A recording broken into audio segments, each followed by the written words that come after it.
भारत की क्यों न हो, ये लक्ष्य हमारा क्यों न होना चाहिए।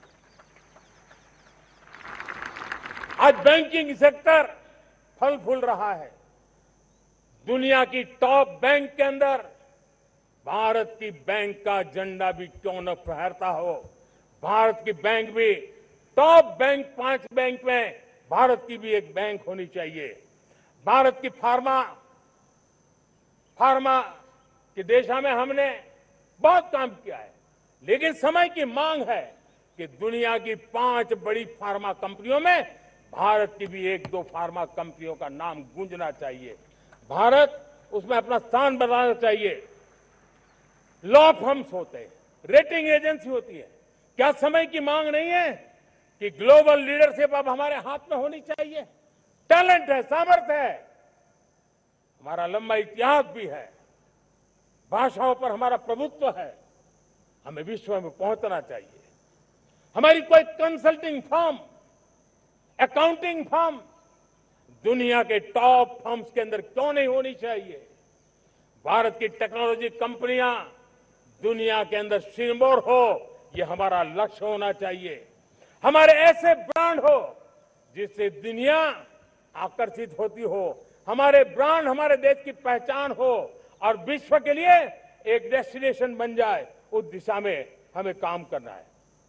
और इसके लिए मैं राज्य सरकारों को कहना चाहता हूं, मैं स्थानिक स्वराज की संस्थाओं को कहना चाहता हूं, भारत सरकार का भी यह दायित्व है कि हमें हमारे रिफॉर्म की गति बढ़ानी होगी।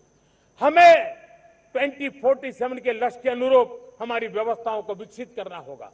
हमें बीते हुए काल के नीति नियमों से नहीं चल सकते, हमें आने वाले सपनों के हिसाब से नीति नियमों को गढ़ना होगा। और इसको अगर हम करेंगे तो मुझे पूरा विश्वास है और मैं देशवासियों को भरोसा देता हूं, इसी रास्ते मेहनत में कोई कमी न करते हुए हम विकसित भारत का सपना पार करके रहेंगे। हमें सबको मिलकर के चलना है। केंद्र सरकार हो, राज्य सरकार हो, इंडस्ट्री हो, हम सब ने मिलकर के आगे बढ़ना है। हमें रिफॉर्म्स करते रहना है, रिफॉर्म्स को आगे बढ़ाते रहना है। और मैंने पहले भी कहा था, हम रिफॉर्म कंपल्सन से नहीं, कन्विक्शन से कर रहे हैं, लक्ष्य को प्राप्त करने के लिए कर रहे हैं। मेरे प्यारे देशवासियों, जब मैं विकसित भारत की बात कर रहा हूं, देश को तेज गति से आगे बढ़ाने की बात कर रहा हूं, उसका सबसे बड़ा लाभार्थी कौन है? इन सारे प्रयासों का सबसे बड़ा साधक कौन है? अगर साधक है तो मेरे देश का युवा है, मेरे देश की युवा शक्ति है। विकसित भारत की यात्रा में युवाओं की बहुत बड़ी भूमिका है। इतना ही नहीं, विकसित भारत का सबसे बड़ा लाभार्थी भी मेरे देश का युवा है। और इसलिए हमें विकसित भारत के लक्ष्य को युवाओं के साथ जोड़ करके आगे बढ़ाना है। युवाओं हमारी सर्वोच्च प्राथमिकता के साथ हमें आगे बढ़ना है। साथियों, पिछले 10-12 साल में उस दिशा में बहुत कुछ हुआ है।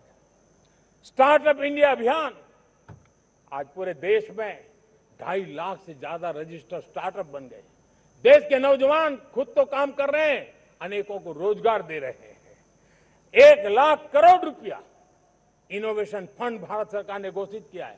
मैं देश को, नौजवानों को कहना चाहता हूं, आप अपने सपनों को लेकर के आइए, संसाधनों की कमी नहीं रहने देंगे। 1 लाख करोड़ रुपया आपके दिल दिमाग को सामर्थ्य देने का एक व्यवस्था हमने कर दी है। रिसर्च के नए अवसर मिले, डिजिटल इंडिया के नए सस्ते डेटा, ये युवाओं को सशक्त किया। दुनिया में सस्ता डेटा कहीं है तो भारत की धरती पर है। और देश के नौजवानों को नई ताकत दी है। स्किल इंडिया हमने नेशनल प्रोग्राम बनाया है। स्पेस सेक्टर को हमने ओपन कर दिया। नेशनल ड्रोन पॉलिसी हमने बनाई है। खेलो इंडिया पॉलिसी बनाई है। 35 वर्षों तक एजुकेशन पॉलिसी नहीं थी, नई एजुकेशन पॉलिसी लेकर के आए हैं। और इसका फायदा मिडिल क्लास के परिवारों को हुआ है। साथियों, 2004 से 14 आंकड़ा मुझे देना चाहिए आपको। 2004 से 14 हमारे देश में 350 से भी कम यूनिवर्सिटी थी और आज 10-12 साल के भीतर भीतर करीब 650 नई यूनिवर्सिटी जुड़ चुकी है। करीब 1000 का आंकड़ा हम पहुंच रहे हैं। 2014 के पहले मेडिकल की सिर्फ 400 सीटें हुआ करती थी। आज करीब करीब 850 सीटें मेडिकल की हो रही है। इतना ही नहीं, अब विदेशी यूनिवर्सिटी भी भारत की धरती पर आ रही है। भारत के अंदर विदेशी यूनिवर्सिटी की डिग्री मेरे नौजवान को मिले, इसका प्रबंध भी हो चुका है। हमारे देश के युवा मन बचपन से ही टेक्नोलॉजी की तरफ आकर्षित हो, उस दिशा में हम काम कर रहे हैं और इसलिए हमने करीब 10,000 से अधिक अटल टिंकरिंग लैब छोटे छोटे बच्चों के हवाले कर दी है, ताकि उनका इनोवेशन और टेक्नोलॉजी के अंदर उनका मन बने। 12 वर्ष युवा, हमने अनेक रास्ते खोले। हम स्टार्टअप ओपन कर दिया। आपने देखा होगा भारत के प्राइवेट स्टार्टअप 28 साल की एवरेज उम्र के बच्चों ने, नौजवानों ने दुनिया में पहले ही ट्रायल में अपना सैटेलाइट लॉन्च कर दिया और रॉकेट लॉन्च कर दिया। उन्होंने बहुत बड़ा काम कर दिया साथियों। आज करीब 2.5 लाख से ज्यादा रजिस्टर्ड स्टार्टअप है। हमने पिछले दिनों एआई इंपैक्ट समिट किया था। एआई का विस्तार बहुत तेजी से बढ़ रहा है। लाल किले से मैं देश के नौजवानों के लिए घोषणा करना चाहता हूं। हमने तय किया है कि आने वाले 1 वर्ष में 1 करोड़ युवाओं को एआई स्किल के लिए ट्रेनिंग देने का हम काम करेंगे, ताकि हमारा देश का नौजवान एआई की दुनिया में भी नेतृत्व करने का सामर्थ्य। मेरे साथियों, बायो इकोनॉमी एक नया क्षेत्र है। एक समय था 2014 के पहले सिर्फ 60,000 करोड़ रुपए का बायो इकोनॉमी का काम होता था। मेरे देश के नौजवान, आपने क्या कमाल कर दिया है। देखिए, नीतियां जब सही होती है, लक्ष्य जब साफ होता है, तो मेरे देश के नौजवान कैसा करके बायो इकोनॉमी में देश की युवा शक्ति ने सामर्थ्य दिखाया। 2014 के पहले जो 60,000 करोड़ का कारोबार था, आज वो कारोबार बायो इकोनॉमी 20 लाख करोड़ पहुंच चुकी है। दोस्तों,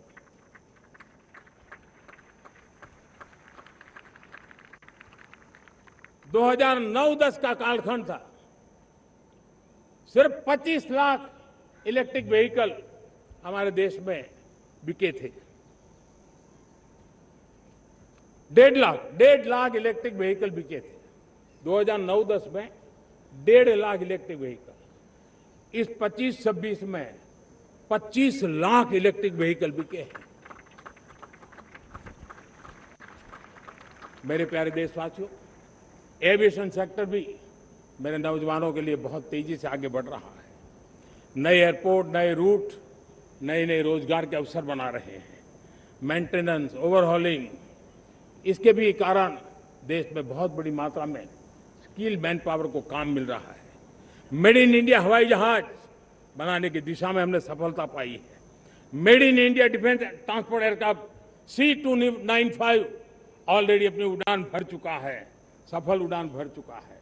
ये देश के नौजवानों के लिए, मेरे साथियों, ड्रोन ने भी बहुत बड़ा काम किया है। स्वामित्व योजना, गांव में ड्रोन से स्वामित्व योजना सफल हो रही है। करीब 3.25 करोड़ परिवारों को स्वामित्व योजना का लाभ मिला है और इसके कारण 140 लाख करोड़ रुपए जैसी संपत्ति अनलॉक हुई है, जिसके कारण बैंक से लोन मिल सकता है, लोग अपना कारोबार कर सकते हैं। मेरे प्यारे देशवासियों, हमारे मध्यम वर्गीय परिवारों के सामने एक बहुत बड़ा बोझ बन चुका है कोचिंग क्लासेस की स्पर्धा। हर माँ बाप को लग रहा है कि कोचिंग क्लास में बच्चे को नहीं भेजा तो हम प्रतिष्ठित परिवार नहीं है। इन गरीब और मिडिल क्लास परिवारों की हम चिंता करते हुए हजारों करोड़ रुपए का उनका खर्च है वो भी बचे, बेटे भी अपने आसपास रह सके, उनकी देखभाल हो सके, परिवार पर आर्थिक बोझ न आए। और इसलिए हमने युवाओं के लिए विभिन्न परीक्षाओं की फ्री ऑनलाइन कोचिंग हमने करने का निर्णय किया है। डिजिटल पब्लिक इंफ्रास्ट्रक्चर है, हमारे पास उत्तम टैलेंट है, टीचर्स हैं। उन संसाधनों को जोड़ करके हम देश के नौजवानों को फ्री कोचिंग देने का एक पूरा नेटवर्क हम खड़ा करने वाले हैं। കൂടുതൽ വാർത്തകൾക്ക് news 18 Keralam YouTube channel subscribe ചെയ്യുക.